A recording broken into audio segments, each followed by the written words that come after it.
Hello, and thank you for joining us for the Publishing Now Spring 2025 webinar, From Challenges to Opportunities, How Publishers Are Transforming Their Business Models.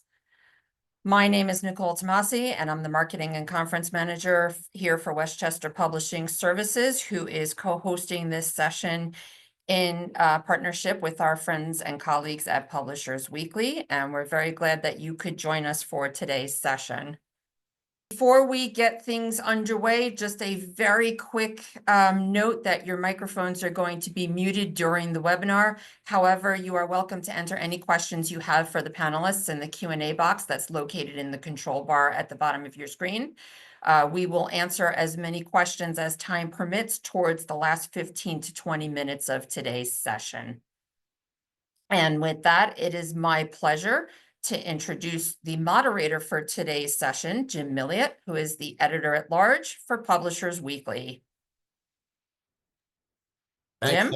Thanks, Nicole. Good to be here and back monitoring a Westchester publishing panel. We've been doing it for a while. It's always been very informative.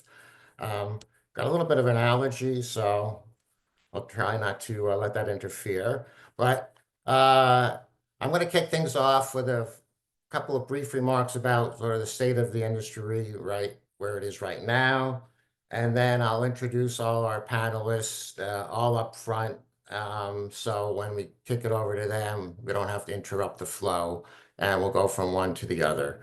So despite all the relatively gloomy headlines out there, the book industry is in a pretty good state from a sales perspective, at least. Last year, BookScan reported that for the first time in 3 years, the unit sales went up about 1%. The AAP also reported that dollar sales went up about 6%. So we could see one explanation for that difference was that book prices, I think that everybody here is aware, went up last year. So far this year, it looks like we're more or less on the same track. BookScan reported that unit sales in the first quarter were down about 1%, something they attributed to Easter being later this year. And sure enough, it looks like things are headed back to even. And I was just talking to the folks over BookScan a few days ago, and they think, I mean, at worst, sales in the industry should be about flat, and maybe tick up a little. And one other indicator we've seen about how business has been so far this year was Hachette, one of the first big five to report their sales for the first quarter. Their number was up 8%, but that reflected their November acquisition of Union Square. Without that, they were up about half a percentage point. And, I think that sort of indicates one reason we're here is that the large publishers have never shied away from saying, they're trying to get bigger, economies of scale, more efficiency, or is really is sort of the future of publishing. And I have to say that over the last 18 months or so, I've never heard more references to economies of scale by everybody in the industry, from independent publishers that have sold to bigger publishers, and they all point out, look, the way things are operating now, you just have to somehow get bigger. And then, in that same vein, we've had a couple of big announcements in February involving independent publishers. One was the formation of the Stable Book Group. The other one was the formation of the Publishers Cooperative. We have representatives from both of those on today's panel, and they'll talk a little bit about some of the reasoning for the creation of those groups and what they hope to accomplish. One thing we won't be talking about too much is tariffs, because by the time this webinar is over, they could change. But where we are right now is, we reported about a month or so ago, tariffs on books had more or less avoided the worst of everything, so that was good. the tariffs from imports from China that were implemented in the first Trump administration and continued through Biden, still in place. Um, there's some big exclusions in there still remain for Bibles and other religious books. Some children's books, tariffs are pretty minimal, but no other change there. So since that's an evolving situation, it's really hard to pinpoint something, I think we'll mention, but not dwell on too much. It's really going to be, devoted to how independent publishers are coping in today's environment. So without further ado, I'm going to introduce, as I said, our speakers, and it'll be in order. So Joe Rice, as I think you can see on our screen here, is a sales executive with Lindemeyer Book Publishing Papers. That company's been around for over 100 years, and we hope Joe's going to give us some insights into what's happening in that neck of the woods. Brooke Warner is the publisher of She Writes Press. She's a memoir coach, an author of a number of books, is a TED speaker, a weekly podcaster, and also has a newsletter on Substack. And she's one of the early advocates, as I well remember, of hybrid publishing. And Pete Schiffer is the publisher of Schiffer Publishing, an independent second-generation publisher located in a book farm in Pennsylvania. He's been in the business for over 20 years, and he leads a team that has published in its history 7,500 titles across 6 nonfiction imprints. And Pete's a founding member of the Publishers Cooperative, and he's committed to supporting the independent publishing community and driving innovation in the world of specialized nonfiction. So with that, Joe, it is all yours. Thanks, Jim. Like as Jim mentioned, my name's Joe Rice. I work in sales over at Lindemeyer Book Publishing Papers. And we've been around and partnering and working with publishers for over 100 years and are very much committed to the book publishing then and now and in the future. What we do is we work with paper mills, across the world, allowing publishers to find paper that's going to fit their needs, geographically, economically, and importantly, also fit their sustainability goals.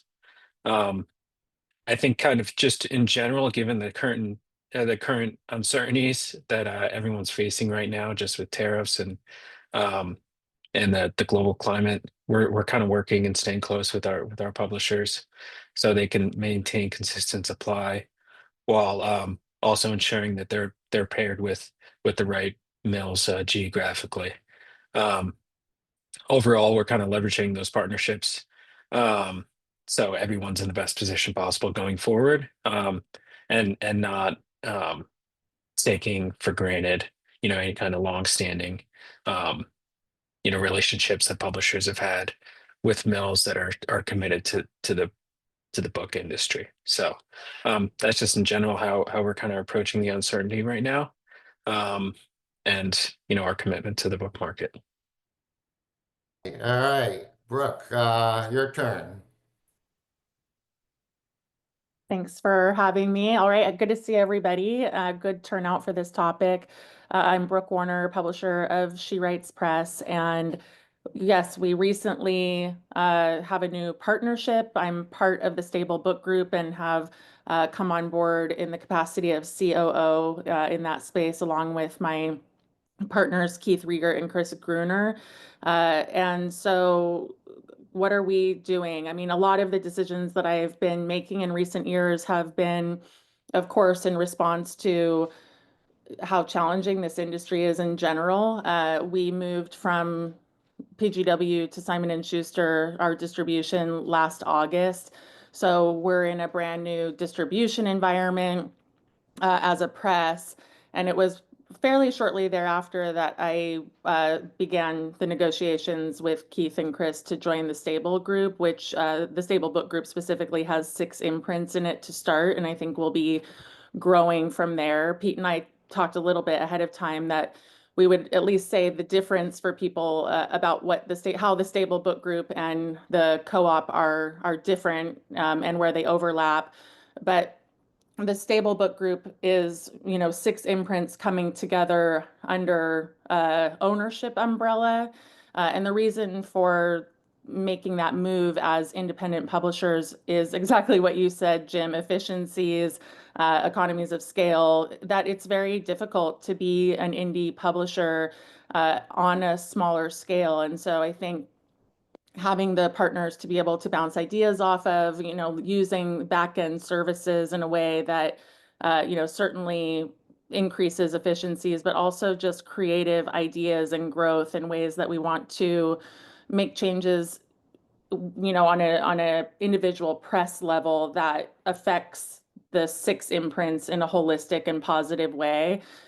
So these are very high level, and I'm certainly interested in talking about them more specifically, but the Stable Book Group is part of the co-op that Pete has started or co-started because we're looking for opportunities to find ways to save money on printing. Also, importantly, I think just to bounce ideas off of each other. I think that's the number one thing that is happening right now with so much uncertainty, knowing people that you can turn to say, what are you all doing about this? How should we be thinking about this? And so I think in a lot of ways, the book publishing community and these partnerships and strategic alliances are just more important than ever. So that's been a big focus. So I'll leave it at that, and we can bring on Pete. Jim, Nicole, thank you for having me. Pete Schiffer from Schiffer Publishing, and we, as an independent publisher, seeing so many things that are changing all around us, we've realized change is pretty consistent in our industry. We've had in so much time, it's been a blessing and a curse to be able to see the challenges and the opportunities that are with us with our imprints of 6 different programs. Certain areas are always improving, other areas are having challenges, and so it's a blessing and a curse to be able to work across so many areas and see that there's opportunity for growth. So in looking at the obstacles and opportunities, the fit is something that we are always looking towards. Sorry, little, don't know why I'm so nervous. Anyway, we were going to talk today about the co-op as well. The Publishers Co-op was actually initiated by Brad Farmer about 4 years ago, where he, Amy Barrett-Daffin from C&T, Tom Hilleberg, and I started to have conversations pre-COVID on how we could bring efficiencies through operations together for mutual success. And as such, going into COVID, we realized that a lot of the opportunities for co-production, print management, were not going to be possible. So as heads of houses, we continued to talk, and it was really effective and efficient to help us see opportunities where we could bounce ideas, as Brooke's saying, off of one another. So over time, we now brought it together. We have 9 publishers in the co-op. We're planning production for those groups and coordinating to find those efficiencies and the opportunities there. So we look forward to talking about strategies, looking for collaborations, sharing some more information about that, as well as the strengths and challenges that we're facing within today's shifting marketplace with the tariffs, with technology, with shifting marketplaces, customers, and others. So I'll leave it there and pick up in the Q&A. Okay. All right, great. Joe, I think I'll start with you. Could you give us an overview on, the status of the paper supply? I mean, during the pandemic, it was always a question mark. It seems like it's pretty robust now. How would you characterize that? And are tariffs playing any role in this? Yeah, so I'd say coming out of the pandemic a couple of years ago, where we saw a lot of tightened supply, it was very difficult for a lot of people to get paper, and there were a lot of switches that people had to make. I would say now, it's pretty robust, especially across uncoated groundwood like paper that's going into paperback books and trade books like that, where we've seen recently.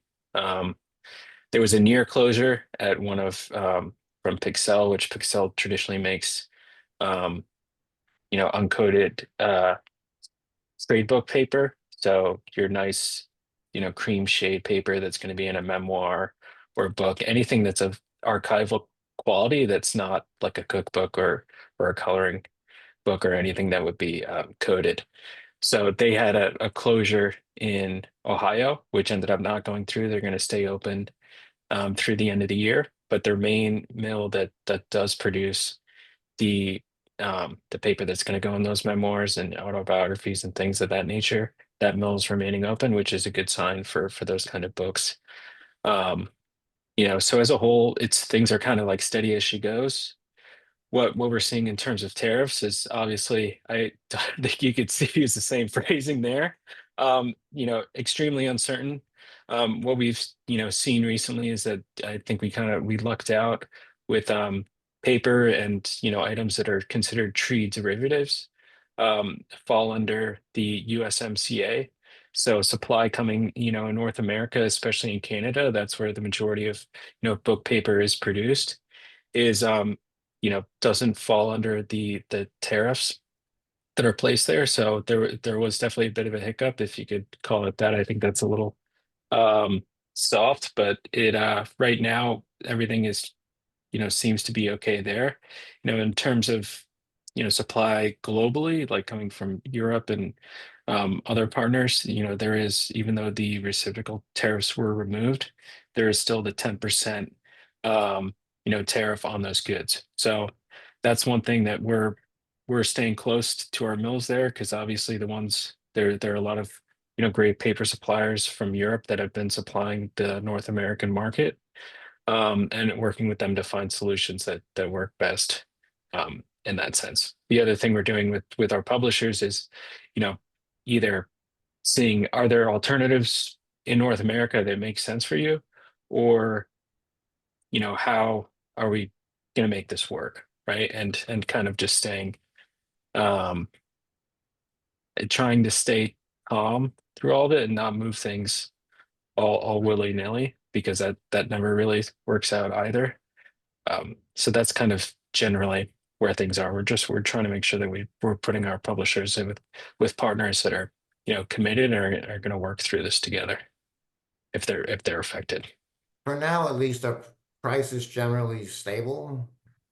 Prices are generally stable. There was an increase on um, uncoated free sheet earlier, that was implemented earlier in January, that we're now seeing, that kind of got pushed out a bit, that we're now seeing come into effect um, generally. But I would say on the side of uncoated groundwood paper, those prices have been generally stable, and it's been pretty quiet, especially with a lot of people have bought in anticipation of tariffs and things like that. So there is a lot of paper sitting on floors right now in that side. So that side is pretty stable. So the only thing that really is going to cause any volatility in the paper market is really when supply tightens up. So if we have a lot of machines that aren't running and there's a lot of downtime, that's what starts the dominoes towards potential closures, and that's when supply might tighten up on any kind of creative paper. Okay, great. So, well, P, I'll start with you. Have you seen any problems early on here getting any sort of supplies? I mean, I know Scholastic, for instance, and they're public companies, so they make some of this public, and they say they're well stocked through the calendar year at least. And we'll see what happens after that. What's your situation? Sure. Supply chain's been pretty steady overall. There have been a few circumstances where there have been issues with getting certain stocks from certain mills, but the printers and partners we work with have been really agile to find solutions. And that partnership with printers to keep options available, we haven't had too many adjustments in schedules due to material issues. The biggest challenge was just the unknowing of the tariffs and not knowing how to plan around those unforeseen price changes. But supply chain's been pretty consistent over the last 18 months. See, you're nodding your head, Brooke. So is that what you're saying? Yeah, I mean, I think the uncertainty part, of course, like we're all feeling, is just about projecting into an uncertain future and not knowing what sense to make of things. And so it's been difficult because for us, we've just been staying the course. And I think the biggest difference has been casting our net more widely, especially on for color, looking into Europe and sourcing bids from other printers, but largely staying the course with a lot of the printers that we use in China and other places in Asia. Right. Well, that was one of the first questions we had, and we kind of touched on it here already. I mean, how actively are you looking for alternatives to China, and are there really any that exist? I mean, like in Bibles, forget it. It has to stay in China, but are there really viable alternatives out there? Pete, maybe you start. You've been looking Sure. deeply. No, there absolutely are viable options out there. I was on a call this morning with a French publisher that produces everything in Europe now for sustainable reasons. And when it comes to print cost, logistic cost, it's a balance on where and how one can source. Eastern Europe has some great options. India has good options. China still with tariff, the 7.5% tariff is still very competitive. So there's a lot of options out there. U.S. also is really is strengthening and is a great fit for many publishers. And South America, Mexico, and South America have some emerging opportunities as well. And Brooke, you go along with that? I'll just piggyback on to that, saying that, yeah, I mean, speaking to this question of reaching out to people and asking for their opinions, we have been sourcing some places in Eastern Europe and are likely to do an upcoming print run with a printer we've never used because of that. Very happy with their pricing and the sample books that they sent. We haven't used printers in India, but I have a friend. I mean, She Writes Press largely just uses domestic printing because of the nature of our books being primarily fiction and memoir. But, across all of our imprints, we're doing a lot of really interesting for color work, and we have a packaging department too with Stable Studios and working with DreamWorks and other big companies. So all of a sudden we have a lot of concerns and a lot of need to be thinking more broadly on these issues. So, and all these different factors combined, I mean, a lot of these webinars we've done with Westchester talked about print on demand. How is that playing into the equation now? I mean, I'll start to say, and then please say what you will, but I've always been a big fan of print on demand because of the nature of She Writes Press and what we do at She Writes Press, and because low volume makes a lot of sense for us, especially for our backlist titles, and because POD does well for very simple layout, black and white books. So I will say that the POD has not been like a completely seamless transition moving from Ingram to Simon and Schuster. So that's another conversation. I think that Ingram sort of dominates the POD space with LSI. So been a little bit of a rude awakening there. But KDP's capacity is strong, and so I would say we have 1,300 titles in print, and 450 of those on the She Writes list are enrolled in POD. For us, the majority of our publishing is illustrated nonfiction, so a lot of color, a lot of larger formats. So the majority of what we publish isn't a great candidate for POD. However, for keeping backlist in print for certain types of projects, it's a good option. Joe, you're shaking your head a lot, so it sounds like you're a POD proponent.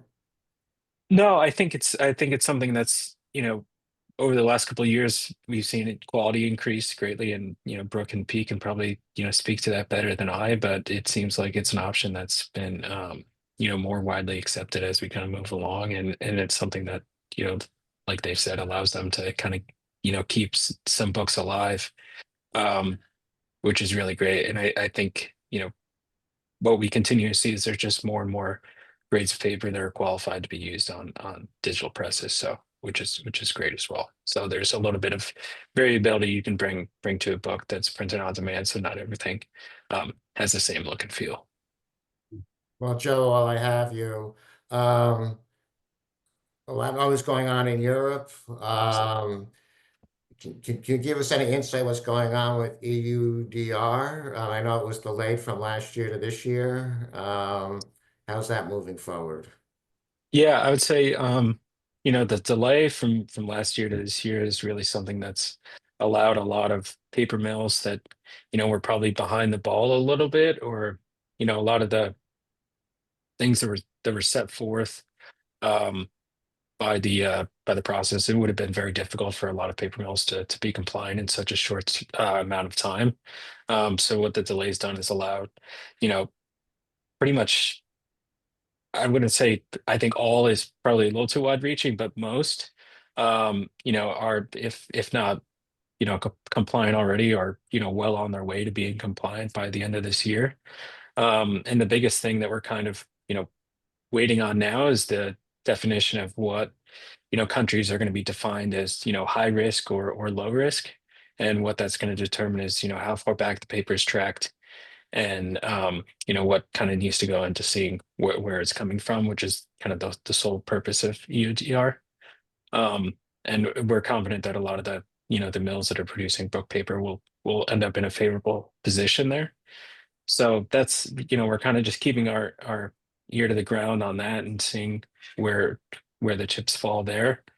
Um, and but I would say there's the fear around the compliance that was around last year, should have waned a good bit, because it's given a lot more runway for paper mills to be compliant, especially ones that are what we're really focusing on, especially with our partners, is putting them with paper sources that are committed to the book market long term, right? So all of those that are this is something that they're taking seriously, because they know it's important for the publishing industry. Right. So Pete and Brooke, your experience the same as Joe's in terms of looks like it'll be not that big a deal after all. Who knows? Yeah, I mean, it could, like fingers crossed, right? Yeah, I, one I day. mean, sorry, go ahead, Brooke. No, I just said one day at a time.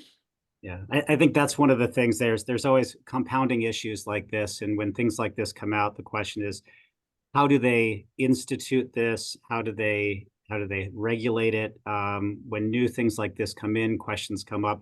Do all the backlist books need to be readdressed? Is it just for books that are moving forward? So in all of these changes that we're facing, we have to really try to look at it objectively and say, what can we control as a publisher? What can't we control? What are the things that we can do to be informed and compliant, but also we've got a lot of things on our plate always, and where do we need to spend our time? So some of these things, until they're really defined, it's hard to make plans accordingly for them. And it's one of those things, kind of a chicken or the egg, but with the offset time from production to sales to their institution of these changes.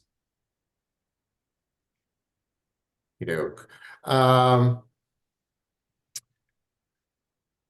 so Brooke, this is maybe for you, but also for Pete. So we have a question here from the audience about self-publishing authors and the chance to work with smaller publishers. And we've seen, Source Books and some others have had great success with taking self-published authors and turning them into huge hits. What's your view of how this can work? Yeah, I mean, we have periodically taken on people who have previously self-published who are looking for broader distribution, and it doesn't, our approach to acquisitions doesn't change just because they were previously self-published. The book needs to be as good a quality as it would if they were submitting without having previously published. It still has to meet our mandates and our quality control levels. It has to be what we're looking for. And then, of course, we republish it, because most self-published books, the interior, the covers, oftentimes they need to be retitled. I mean, it's almost a totally, well, it's a totally new endeavor. I think with a lot of the bigger houses, they're looking for those titles to have met a certain level of sales, certainly. So you have lots, I mean, notably something like 50 Shades of Grey, of course, was previously self-published and has turned out to be, probably the biggest hit of all times in terms of a previously self-published book. We don't need to hit those kinds of metrics with She Writes Press. So I think it just depends on your press and what measures you put in place to vet something that happened to be previously self-published. And I've also found on the distribution side that it's not really a hit against the book. I mean, I think it depends, of course, on what kind of success expectations you have for that project, because sometimes they need to have sold a certain number of copies for the distributor to be excited about it. But if you're putting it at a mid-list expectation, I think it's a good acquisition strategy. Pete, I don't know how much you get into self-published, taking on self-published authors, but maybe you do. Well, we do have authors that come to us that have self-published books, and as Brooke said, it's something that we don't say no to reviewing a project, but it leads to a set of questions of how well did it succeed, what is the platform, and also it may be a good starting point to be able to build upon. So all the same metrics and acquisitions are there, and it also shows us what that initial market perspective could be. But normally things need to be rebuilt, reimagined for a greater market, and understand what the author's plan is behind it, what their audience reacted to the work, and how we can improve it from there. Okay. All right. Well, Pete, while we have you, you want to then dig a little deeper into what the publishing cooperatives, strategy is and how you're working together. Maybe give us maybe example or two of what's Sure. going on. Sure. So the Publishers Cooperative, we incorporated a few months ago. We have 9 publishers involved. And foundationally, it's a group for us to be able to come together and to look for operational efficiencies within initially production, but other areas as well. We've met to talk about different marketing opportunities, specific customers we may be approaching in different ways. From heads of houses, starting to now also incorporate other team members in other departments for information sharing and education. On the production side, we're working with each of the publishing houses to coordinate the production teams to understand what their needs are and to start to pair with different printers around the world. Some of the publishers, we've started to do production together, logistics and shipping together, and have containers on the water where we're combining our work from one printer to save on logistics and efficiencies. That would then come to the US and be broken apart and sent to their different distributors or to their own warehouses. So we're looking for opportunities. We're looking for partners to build on operational efficiencies and determining the volume of work that we can have, the consistency across the range. And it's been fascinating as each different publisher manages their printing relationships, their program in different ways between domestic production, POD, offset, as well as international printing in different parts of the world. So it's together, we're able to discuss more options than we may see just individually. So from a practical standpoint, like each of the 9 publishers involved, they have like a point person who's involved with working with the different companies, or is it somebody's production guy talks to another production person? Great question. So it started at basically the heads of the houses coming together to align, and now with the production teams, it's the production teams and members of the co-op that are helping to organize. So everyone is establishing what the workload will be going through the co-op, and then starting to assign those, and we're putting the infrastructure behind it now. With the internal resources to manage these things. Initially, we need to understand what is that volume and where is the current production and how can we start to bring those things together. I know it's early days yet. Would you think about expanding this to other publishers? I think people are asking if you would expand. Absolutely. We do want to expand it, but we want to make sure we can walk before we run. And so I think that there's opportunities here for building and expanding, and we look forward to doing that in the months ahead. All right, Brooke, you want to explain a little bit? I think, before I jump there, Pete, I want to make sure this is correct. You're pretty much focused on back end efficiencies, right? That sort of thing, not really on the editorial side. Not on the editorial side. One of the things that's important about the co-op is that each publishing house's editorial, design, production is all independent. What we're looking to do from the production side is just bring together group buying and operational efficiencies, where certain publishers may not have volume to ship efficiently or to manage efficiently in with different printers. We have a publisher that has a long-standing, consistent relationship with an existing printer that we can build upon. So it's an area where together we can help one another out. We can open up new opportunities that may not previously have been possible. Okay, so Brooke, how about a deeper dive into where you are? Yeah, I mean, the Stable Book Group, we're really casting our lot together in a much more profound way. I think, if the co-op decides they don't like each other, they just walk away. And if we decide that we're kind of stuck together, our entity structure is very intricately interwoven at this point. And so those of us who are joining together are, owners of the Stable Book Group, even though the individual entities and presses will retain their own personalities and they will publish the projects per usual. On the back end, we are sharing editorial, HR, accounting. We're one company at this point with 6 imprints, so it's a pretty different structure in that sense. And we're also looking to grow. But the important thing is that if we were to acquire a publishing company, that publisher would need to be ready to be acquired. It's not just joining forces as a co-op.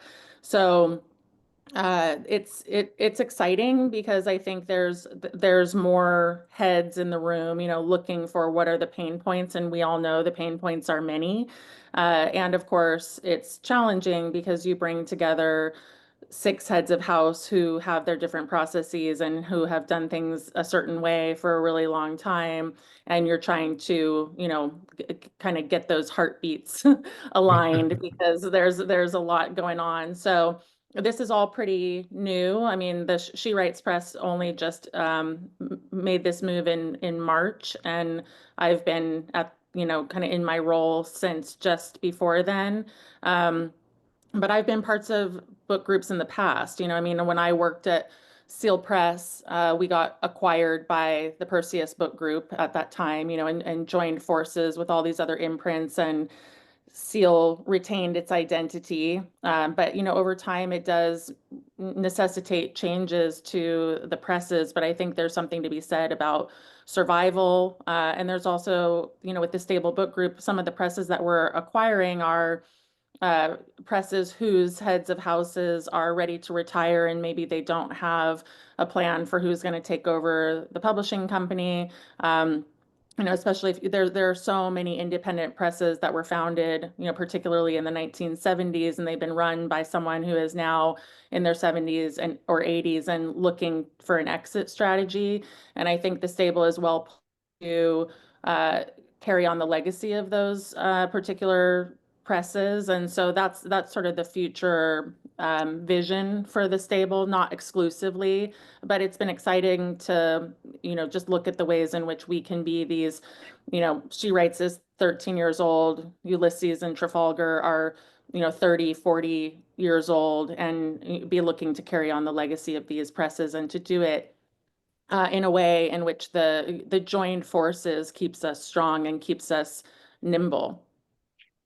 Right. I was talking to somebody about this who's not a member of either of your groups, and they were wondering, I think specifically for you, Brooke, how does decisions actually get made with, like you said, so many heads of houses all in one place. I'll report back when I figure that out, Jim.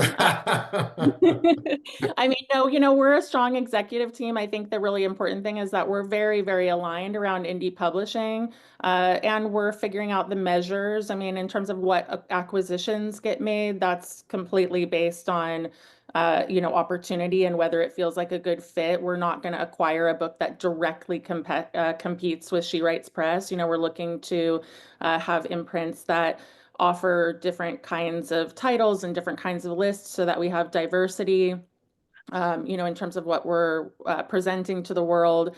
So on an acquisitions level and on an internal level, decisions are being made around who has the best processes, how are we going to align this stuff. There's I'll say it's new and there's a lot to figure out, but it's also been exciting, and we have an executive team with an intense amount of book publishing experience, and so that feels great. And if I remember correctly, it sounds like the members of the group pretty much publish across everything. There's a question in here, do you acquire picture books and children's books? But I think you're pretty much across the board, correct?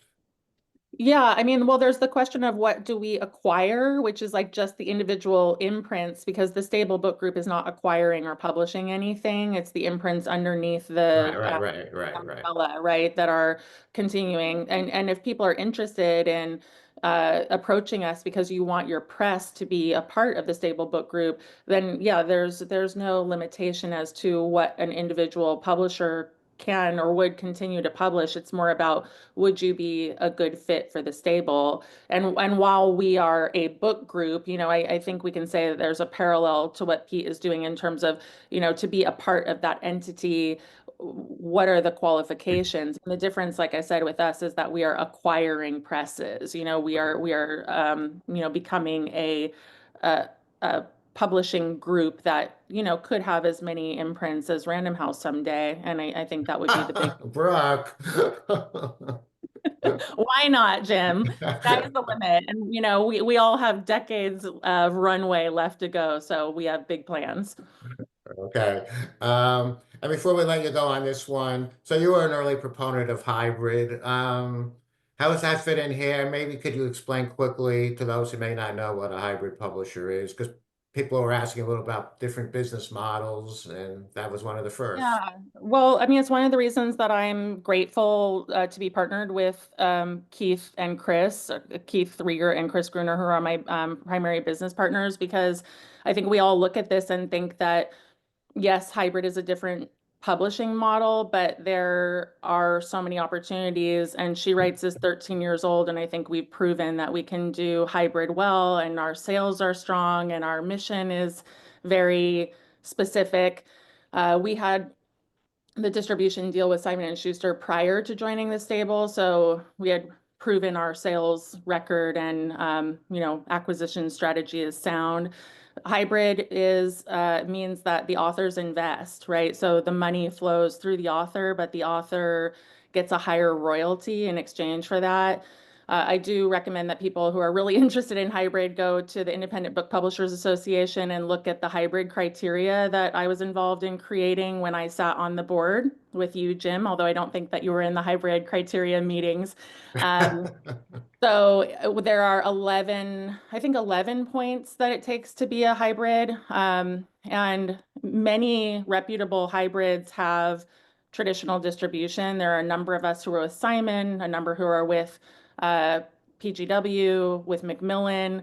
And I say reputable because there are a lot of presses out there that call themselves hybrid, and I would argue they are not. They are service providers. And so if you're interested in, this is not a business models webinar, but IBPA does a lot of those kinds of webinars. And yes, I was an early proponent, still am, feel very, very strong that hybrid is, a very valuable third space in this industry, that sort of rests between traditional and self-publishing. And yet She Writes Press and other hybrids like us, we're calling the shots, and we're really at the helm of the editorial and the design and the distribution and sales decisions. And I think that's certainly how we're successful.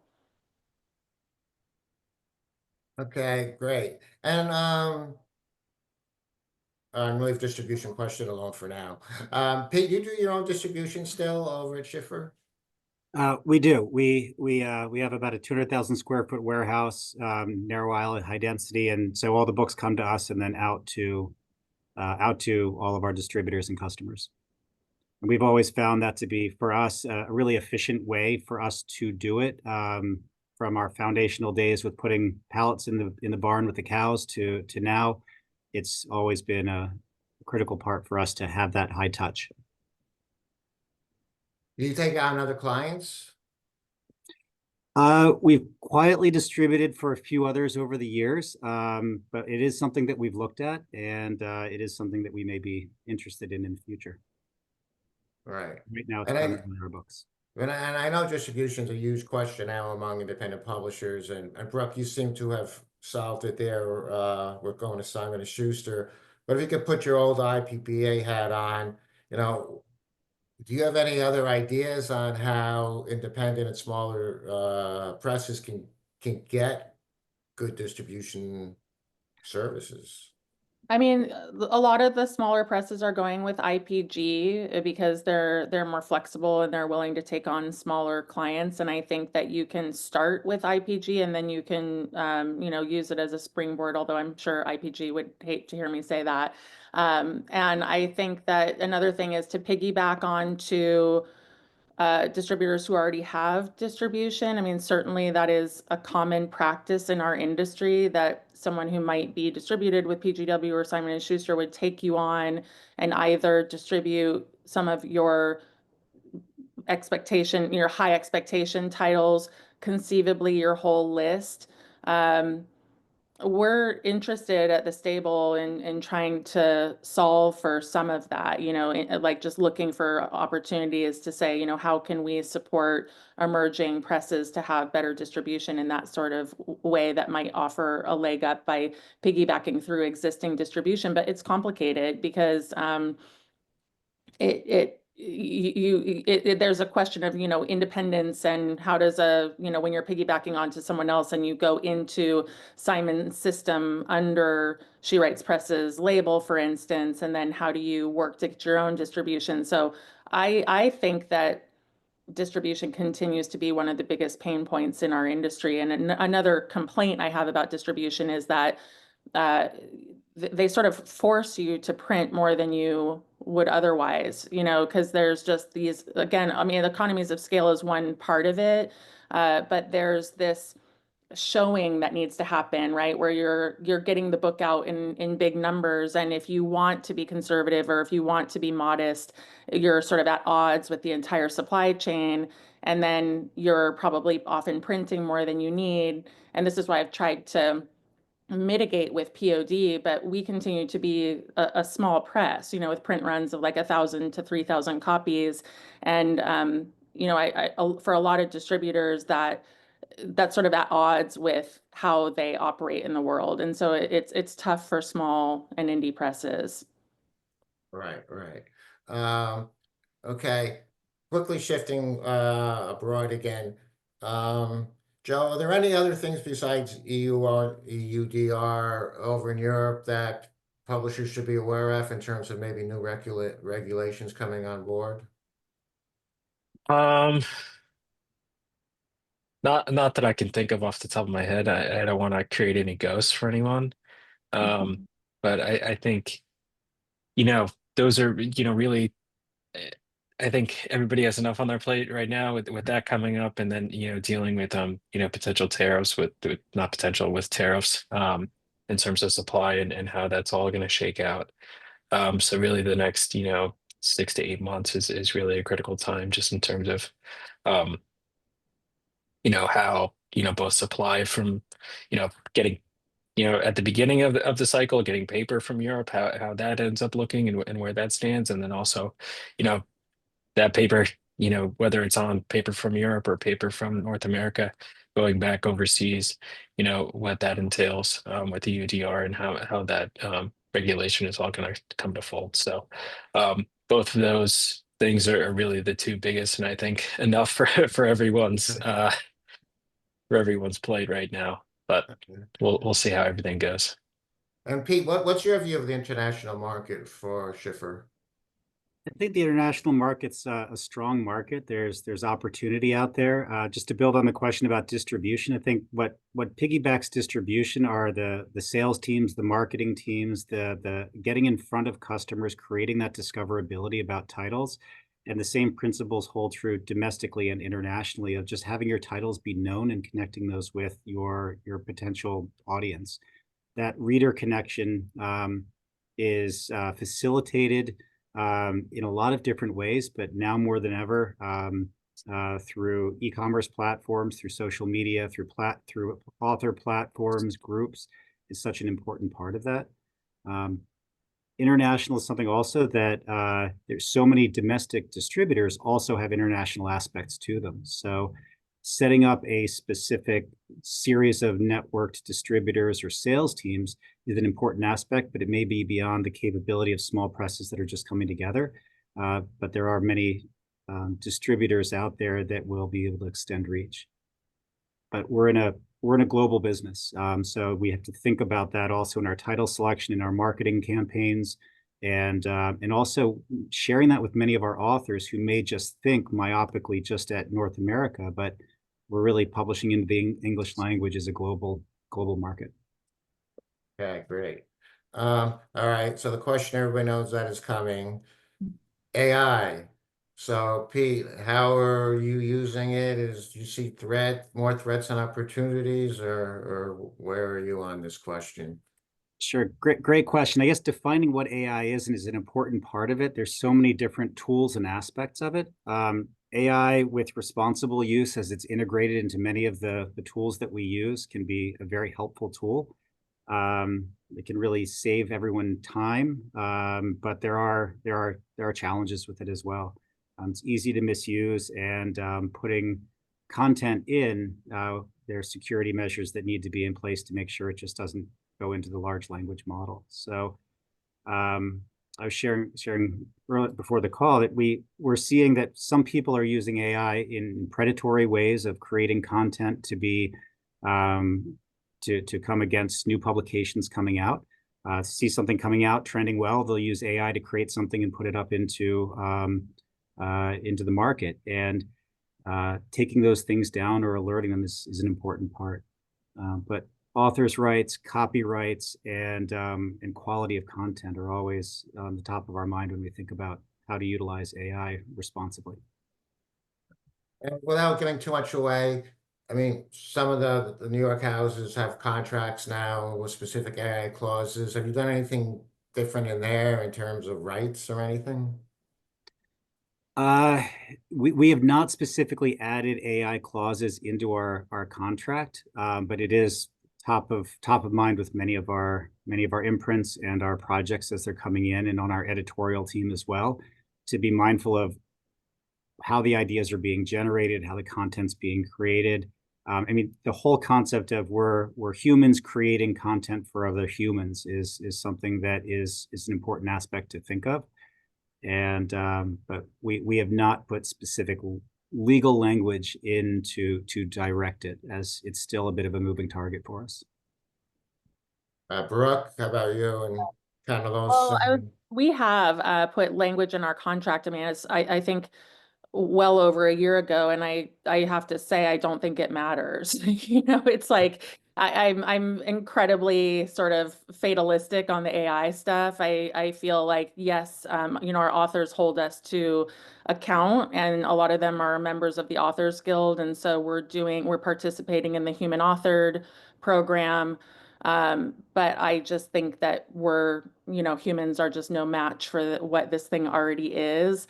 And so you can put out all the guardrails and say, we're doing this, that, and the other. And, you know, they're trampling copyright at every phase here. So that's my 2 cents. In terms of my frustrations, I have seen submissions recently that have literally copy and pasted, you know, the part of the AI that says, this would sound better if you blah, blah, blah. And it's like in their submission. And so that's outrageous. I mean, I just frankly said to that person, I'm sorry, but the fact that you sloppily cut and pasted this and including the prompt from AI, we can't accept it. That said, we're using AI in different ways too, so it's both and. We're using it for comp titles and tip sheets. We've used it a little bit for catalog copy. I've tried to sort of put a parameter around it in my own mind, like don't, as an author, maybe if you need some inspiration, try it out, but don't ever cut and paste, use it to like generate ideas. But if you start to cut and paste from AI, I think that's plagiarism. It's a brave new world, and we're being impacted also on the design front. The number of authors who are doing book cover designs in AI and then sending it to us and saying, I really like this, is mind exploding and driving our designers absolutely insane. And so we're trying to have some parameters around like, please never, ever, ever do that. But it's getting worse. Let me put it that way. We're seeing it everywhere. Oh, ouch. And have either of you been approached at all by an AI company to do a deal? No. No. Okay. All Where, right. where, where we have found AI to be helpful is creating internal GPTs for internal reference, also for customer service and for other areas where you can have AI help to answer questions, to be proactive, to be able to put information forward. There's a lot of tools that can save time and efficiency without creating content creation issues. And there's Okay, great. So how does AI figure in the paper world there, Joe?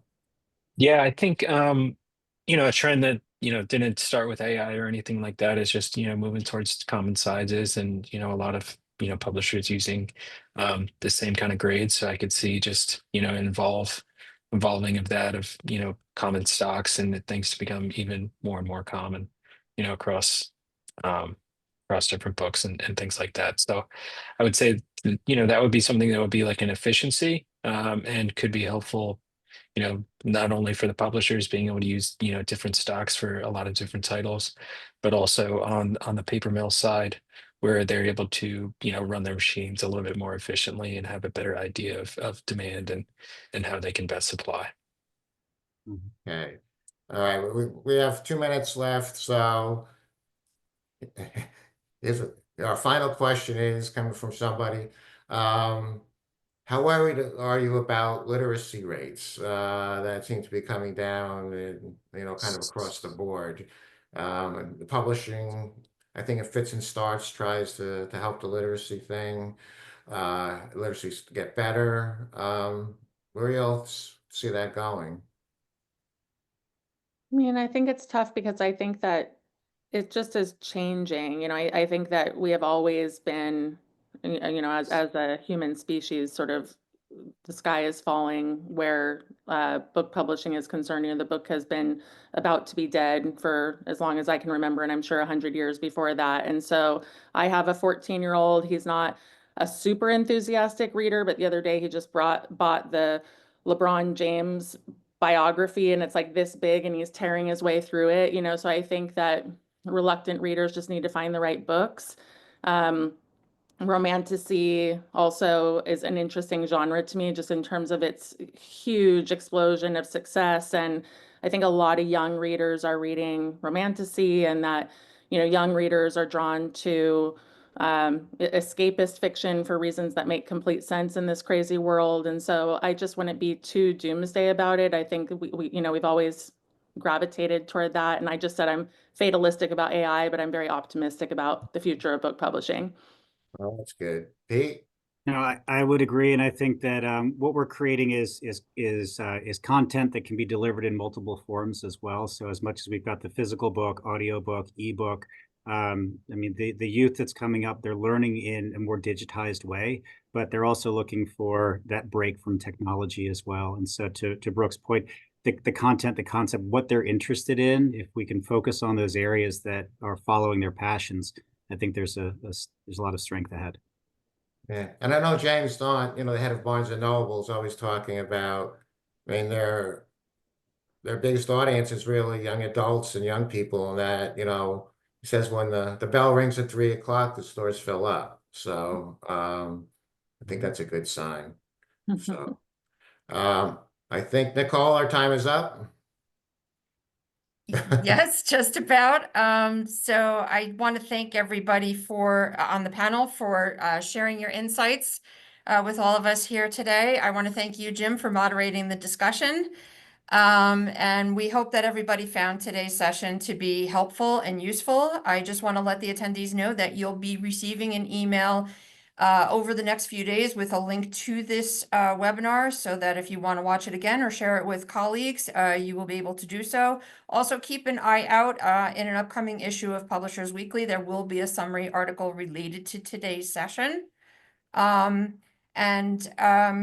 As you're exiting out of the webinar, there will be a survey that comes up, quick 2-question survey. Please answer that. It gives us helpful feedback to use for future webinars. And if you would like to know more about how Westchester can help you with your editorial and workflow solutions, please reach out to us via email, or we will also be at the Publishers Weekly US Book Show in a couple of weeks on June 3rd. So stop by our table and you can learn more there. So with that, I want to thank everybody, and I hope you all enjoy the rest of your day. Thanks, Thank everybody. you. Bye. Bye.